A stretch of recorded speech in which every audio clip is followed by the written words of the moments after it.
1978–80 metai. Arvydas Juozaitis anksti atsisveikino su didžiuoju plaukimu ir visas jėgas skyrė studijoms Vilniaus universitete, o estafetę iš jo netrukus perėmė kiti du vilniečiai – Lina Kačiušytė ir Robertas Žulpa. Jie taip pat plaukė krūtine, bet geriausių rezultatų pasiekė ir olimpiniais čempionais tapo 200 metrų distancijoje. 20-ojo amžiaus 9-ojo dešimtmečio pabaigoje ypač ryškiai sužibo Linos Kačiušytės žvaigždė. Į pasaulio plaukimo specialistus pakerėjo būdama vos 15, kai vakarų Berlyne laimėjo 1978 metų pasaulio pirmenybių aukso medalį ir 2 kartus pagerino planetos rekordą. Pirmą kartą parengiamuose plaukimuose, antrą kartą finale – 2 minutės 33,11 sekundės. Tačiau labai greitai Kačiušytėje atsirado lygiavertė varžovė, metais jaunesnė rusė Svetlana Varganova. Stengėsi nė per grybšnį nenusileisti vilnietei, o 1979 pavasarį pati tapo naująją pasaulio rekordininkė. Lina Kačiušytė tai tik dar labiau užvedė.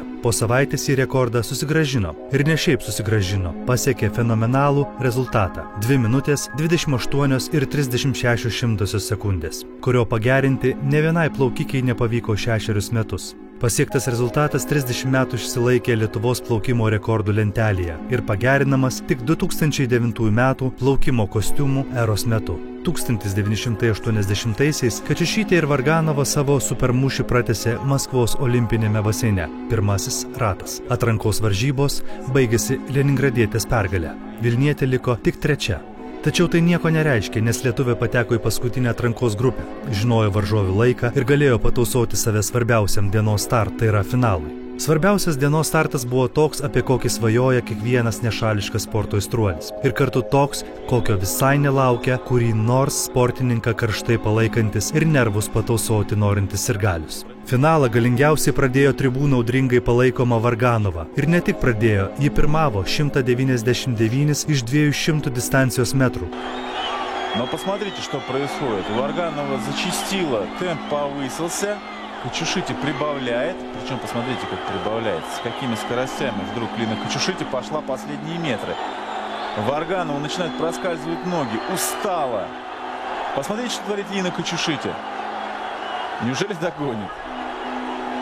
Варганова на финише уже видно, что ни рук, ни ног не чувствует и касания. Kačiušytė побеждает. Lietuvė spėjo pavyti rusę ir finišo sieną palėtė 0,07 sekundės anksčiau nei pagrindinė varžovė.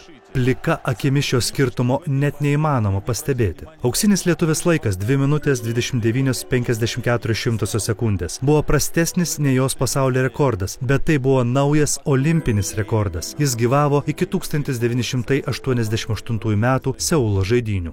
Ilgą laiką pirmoji ir vienintelė pasaulio rekordininkė lietuvė buvo Lina Kačiušytė. Ir tik 2013 metais prie jos prisijungė Rūta Meilutytė, kuriai šiuo metu priklauso ne 3 pasaulio rekordai – 50 metrų krūtine 29,48 sekundės, 100 metrų krūtine 1 minutė 4,35 sekundės, olimpinio dydžio baseine ir 100 metrų krūtine rekordas 25 metrų baseine 1 minutė 2,36 sekundės. Lina Kačiušytė pirmą kartą pasaulio rekordininkė tapo 15 metų, Rūta Meilutytė 16.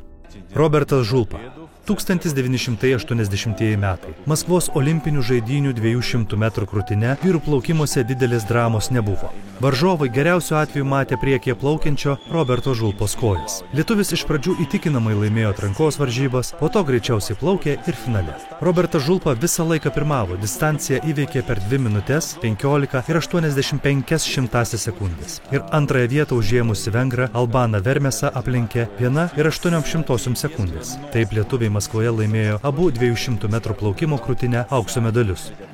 1981 ir 1983 metais 3 Europos pirmenybių aukso medalius laimėjęs Robertas Žulpa ruošėsi dalyvauti ir 84-ųjų Los Andželo žaidynėse. Deja, pakovoti dėl dar kelių apdovanojimų sutrukdė SSRS paskelbtas olimpinių žaidynių boikotas. Tapti prizininku buvo labai realu. Tų metų Žulpos rezultatai tiek 100, tiek 200 metrų distancijoje buvo net keliomis sekundėmis geresni nei Los Andželo olimpinių čempionų pasiektas laikas.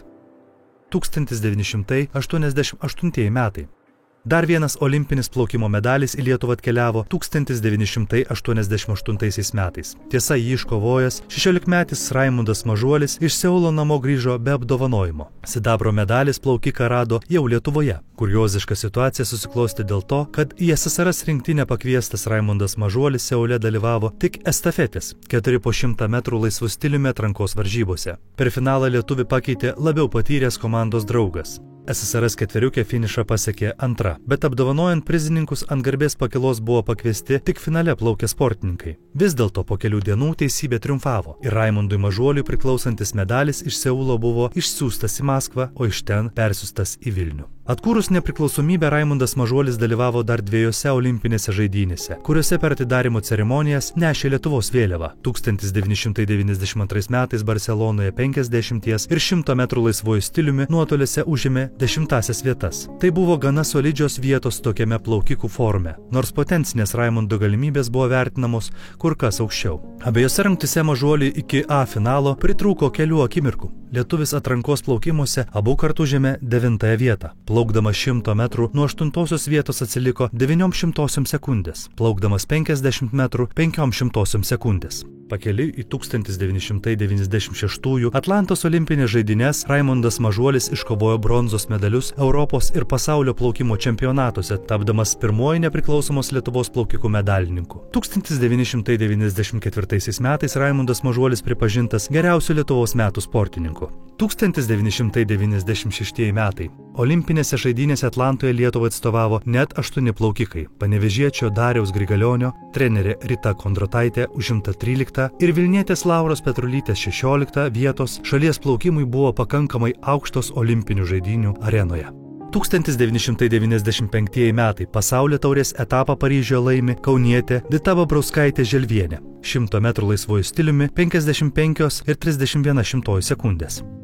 Europos čempionate 2000 metai Helsinkis, Suomija. Sėkmingai startavo Darius Grigalionis, trenerė Rita Kondrotaitė. Lietuvą pradžiugino jo iškovotas sidabro medalis 50 metrų nugarą rungtyje, tiesa ne olimpinėje, o rezultatas 25 ir 61 sekundės. Tik 100 sekundės dalimi buvo prastesnis už Darį aplenkusio vokiečio Steve Heloke, kuris pagerino Europos rekordą. 2004 metai Europos čempionate Madride Grigalionis vėl iškovojo sidabrą toje pačioje distancijoje. Darius Grigalionis sėkmingiau startuoja trumpajame 25 metrų baseine, kuriame iškovoja 3 Europos čempionato medalius. Laimi pasaulio taurės etapą. Per visą nepriklausomos Lietuvos plaukimo istoriją į olimpinių žaidynių finalą pateko 3 mūsų šalies sportininkai. 2004 metų olimpinėse žaidynėse Vytautas Janušaitis užėmė 7 vietą 200 metrų kompleksinio plaukimo varžybose. 2012 metų olimpinėse žaidynėse Giedrius Titenis 100 metrų krūtine nuotolį iškovojo 8 vietą. Na, o 15-metė Rūta Meilutytė 2012 metais Londone iškovojo auksą. Pusfinalėje arba B finale plaukė 6 Lietuvos plaukikai. Raimundas Mažuolis 20 vietos 1992 metai Barcelonos olimpinės žaidynės. Darius Grigalionis 13 vieta 100 metrų distancijoje nugara 96 metai. Laura Petrulytė 16 vieta 50 metrų distancijoje laisvų stiliumi 96 metai. Rolandas Gimbutis 14 vieta 100 metrų distancijoje laisvų stiliumi 2004 metai. Giedrius Titenis 12 vieta 100 metrų distancijoje krūtinė 2008 metai. 11 vieta 200 metrų krūtinė nuotolyje 2012 metai. Ir Vytautas Janušaitis 15 vieta 200 metrų distancijoje kompleksinėme plaukime 2008 metai. Ir 13 vieta 2012 metai. Per visą nepriklausomos Lietuvos plaukimo istoriją olimpinėse žaidynėse dalyvavo 24 plaukikai. 2004 metais geriausią savo pasiekimą olimpinėse žaidynėse iškovoja Vytautas Janušaitis. 200 metrų kompleksinio plaukimo finale Vytautas finišuoja 7. Po Atėnų olimpiados Vytautas Janušaitis dar startuoja Pekine ir Londone, kur dalyvauja abiejų žaidynių pusfinaliuose iškovodamas 15 ir 13 vietas. 2008 metai Olandijoje vykusiame Europos plaukimo čempionate Vytautas Janušaitis pasidabina sidabro medaliu. Trumpajame 25 metrų baseine Vytautas Janušaitis per savo karjerą laimė 8 sidabro ir bronzos medalius Europos čempionatuose.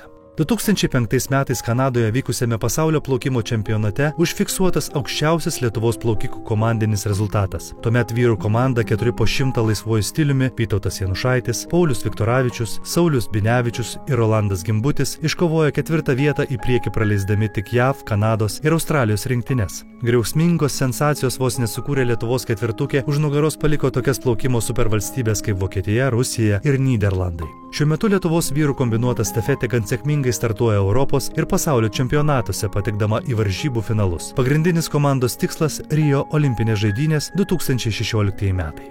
Lietuvos plaukikai sovietiniais laikais geriausių rezultatų pasiekė plaukiant krūtinę.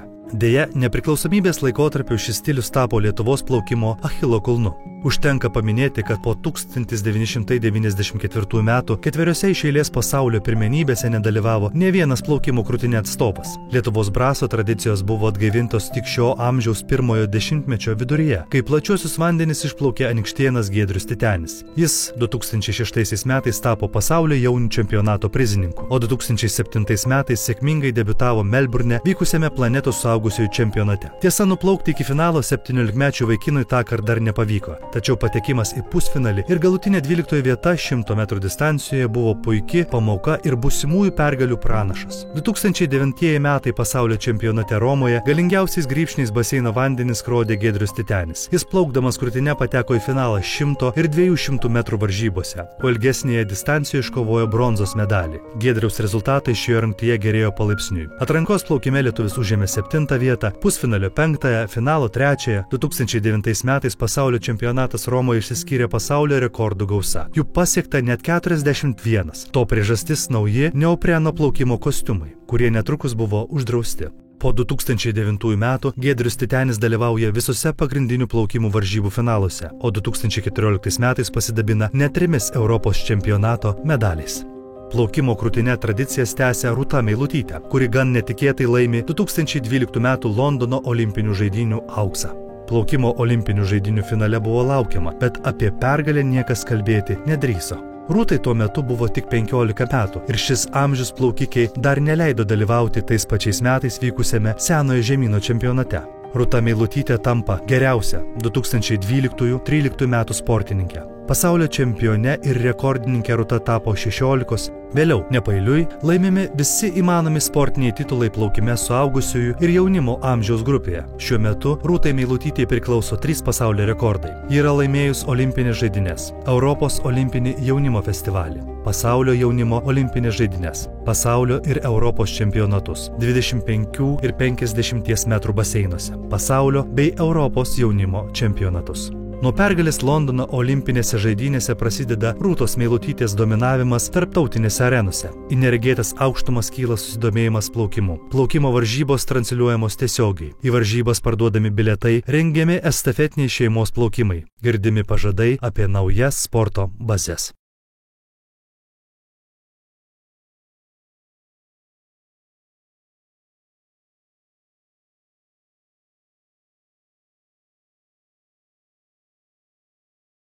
Olimpinis auksas, pasaulio rekordai, įspūdingos pergalės, šlovės akimirkos, laikraščių antraštės, fotografų blykstės, tiesioginės televizijos transliacijos ir nesuskaičiuojami interviu. Tai visuomeniai matomas mūsų plaukimo žvaigždžių gyvenimas. Tačiau tai tik ledkalnio viršūnė. Ir jos tikriausiai nematytume, jei į viršų mūsų plaukikų nekeltų ta nematoma dalis. Ji nematoma, bet nepaprastai svarbi. Tai visų pirma žmonės, kuriems plaukimas tapo gyvenimu, kuriuo jie mielai dalyjasi su vaikais, vėliau paaugliais, išaugančiais čempionais ir tiesiog puikiais žmonėmis. Lietuvos plaukimas per savo 90 gyvavimo metų turėjo didžiulį būrį tokių žmonių, tokių asmenybių, kuriomis reikia didžiuotis ir prisiminti. Tokių, kuriems dažnai užtenka nuoširdžios padėkos iš čempiono ar tiesiog auklėtinio lūpų. Tokių, kurie žvelgia į auklėtinių medalius ir prisimena tas nesuskaičiuojamas valandas, tuos tūkstančius ugdomų plaukikų kilometrų baseine. Tuos priekaištingus, užsispyrusius ir vėliau dėkingus žvilgsnius. Reikia džiaugtis, kad turėjome, turime ir turėsime aukštos kvalifikacijos pasiaukojamai dirbančių trenerių. Juk jie ne tik sudaro prižiūri treniruočių procesą, bet ir ugdo asmenybę, formuoja įpročius, pagarbą, atsakomybę, valią. Visa tai, ko reikia plaukikam. Visa tai, kas verta nuoširdžios padėkos ir pagarbos. Neįmanoma kitaip, tik padėka ir pagarba įkainoti ir asmenybių, kurių didžiausios šlovės akimirkos liko praeityje. Tai veteranai, kurie dalijasi savo patirtimi ir tiesiog dažnai tampa jaunųjų plaukikų įkvėpimu, sektinu pavyzdžių. Vis dėlto ir trenerių, ir plaukikų rezultatai nebūtų įvertinti, jei nebūtų kitų nematomų specialistų. Jokios oficialios varžybos neįmanomos be teisėjų. Dažnai jie aukoja išeigines, tūno nuo ryto iki vakaro baseine ne tam, kad maudytųsi šlovės spinduliuose, o tam, kad šlovės spinduliai apšviestų čempionus pagal taisykles ir po garbingos kovos. Kad būtų tvarka, kad laimėtų plaukimas. Varžybos, treniruotės, stovyklos, įvairūs renginiai neįmanomi be sporto organizatorių ir vadybininkų, be tų žmonių, kurie kasdien rūpinasi sporto mokyklų reikalais. Visuomenė mato tik jų darbo rezultatus, tačiau būtent nuo tų rezultatų priklauso plaukimo populiarumas, sportininkų motyvacija. Plaukimo visuomenė tai labai vertina ir dėkoja. Labai svarbu, kad plaukimo svarbą suvokia ne tik žmonės, kurie patys visą tai praėję, bet ir plaukimo rėmėjai, partneriai, tiesiog entuziastai. Juk būtent entuziastų dėka plaukimas dabar išaugo į tai, kas garsina Lietuvą. Visų šių žmonių, suprantančių plaukimo svarbą iniciatyva, pamažu ėmė kurtis plaukimui būtina infrastruktūra. Pirmiausia, baseinai su tinkama įranga. Jau seniai buvo suprasta, kad norint kelti meistriškumą bei dar aktyviau vystyti bei džiaugtis plaukimo nauda, būtina plėsti plaukimo baseinų tinklą. Šis principas galiojo ir prieš 90 metų ir dabar, kai į baseinus netelpa visi norintys mokytis plaukti. Iki šiol veikia dar sovietmečių prie vidurinių žemės ūkio mokyklų pastatyti baseinai. 50 metrų baseinai Kaune, Alytuje, Elektrėnuose ir Vilniuje tarnauja keliasdešimt metų. 1991 metais Lietuvai atgavus nepriklausomybę, sudėtinga ekonominė padėtis ir kitokie sporto prioritetai pristabdė būtinos plaukimui infrastruktūros plėtrą. Rajonų centrai bei didesni miestai nebepajėgė išlaikyti baseinų, todėl jie buvo masiškai uždarinėjami. Taip metai po metų Lietuvos miestai bei miesteliai pagal baseinų skaičių Europoje atsidūrė paskutinėse vietose, o Vilnius nuo Europos sostinių vidurkio atsilieka daugiau kaip 20 kartų. Rezultatų nereikėjo ilgai laukti. Pastaraisiais metais pagal skendimų procentą Lietuvos vardas skambėjo skelbiant šiurpią statistiką ne tik Europos, bet ir viso pasaulio mastu. Atėjo metas, kai kasmet dėl tragiškų incidentų vandenyje mūsų šalis netekdavo visos mokyklos klasės vaikų, o vandens telkiniuose žūdavo tiek pat žmonių, kiek keliuose. Reikia džiaugtis, kad net ir tokiomis sąlygomis išaugo nauja karta asmenybių, kurie padėjo atkreipti visuomenės ir politikų dėmesį į plaukimą. Simboliška, kad Rūtai Meilutytei triumfavus 2012 metais Londono olimpinėse žaidynėse po 20 metų pertraukos buvo atidarytas rekonstruotas Kauno Girstučio baseinas. Šiais metais turi būti pradėtas statyti Klaipėdos 50 metrų baseinas. Naujas 50 metrų baseinas turi atsirasti ir Vilniuje. Tai neabejotinai suteiks naują impulsą plaukimui Lietuvoje. Dar didesnį impulsą suteiktų visuotinis suvokimas, kad plaukimas ne tik puikia fizinio aktyvumo forma, bet ir gyvybiškai svarbus įgūdis. Išmokyti plaukti bei saugiai elgtis vandenyje ne tik kiekvieno tėvo pareiga, bet ir kiekvienos į ateitį žvelgiančios valstybės prioritetas. Gyvybiškai būtina, kad pradinių klasių vaikų mokymas plaukti taptų privalomas, būtų įtrauktas į bendrojo lavinimo mokyklų programas, kad kiekvienas vaikas gebėtų nuplaukti bent 100 metrų, mokėtų saugiai atsakingai elgtis vandenyje bei prie jo. Puiku, kad šiandien Lietuvoje plaukimas priskiriamas strateginių ir prioritetinių sporto šakų grupiai. Masiškumu ir populiarumu mūsų šalyje plaukimas užima vienas pirmaujančių pozicijų. Tikime, jog artimiausioje ateityje esame pajėgus pakovoti dėl 2-3 medalių Rio olimpinėse žaidynėse, o estafetinė komanda pirmą kartą Lietuvos plaukimo istorijoje varžytis olimpinių žaidynių finale. Tai teikia pagrįstos vilties, kad turėsime ne tik naujų čempionų, bet ir sveikesnę, harmoningesnę ir saugesnę visuomenę. Siekime šios vilties ir puoselėkime plaukimą drauge.